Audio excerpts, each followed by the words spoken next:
উৎসবে অনুষ্ঠিত বিশ্বের বৌদ্ধ সংঘার প্রথম সম্মেলন ভেসাকে বিভিন্ন বৌদ্ধ দেশের মধ্যে এটি স্থাপিত হয় এবং এই জন্মদিন হিসেবে উদযাপন করা হয়। এবং প্রত্যেকটি লোক এই সিদ্ধান্ততে যায় যে এই দিনকে বুদ্ধ পূর্ণিমা হিসেবে পালন করবেন।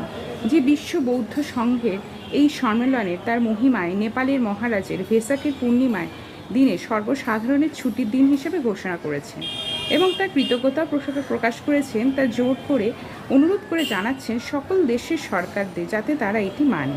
ভেসাক দিবসে বিশ্বের সকল বৌদ্ধ ঐতিহ্যের অনুসরণকারীরা গুরুত্বপূর্ণ ঘটনাটি স্মরণ করে বুদ্ধের জন্ম, তার যে কৃতিত্ব, জ্ঞান অর্জন এবং তার মৃত্যুদিন ভারত থেকে বৌদ্ধ ধর্মের বিস্তারের সঙ্গে সঙ্গে এটি অনেক বিদেশি সংস্কৃতির সঙ্গে মিশেছে।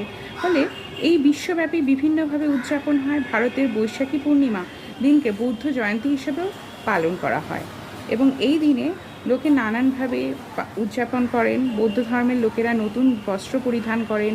এই বৈশাখী পূর্ণিমার দিনকে প্রদীপ প্রজ্বলন করে, মন্দিরে সুশোভিত আলো করে পুরো মন্দিরকে সাজানো হয়।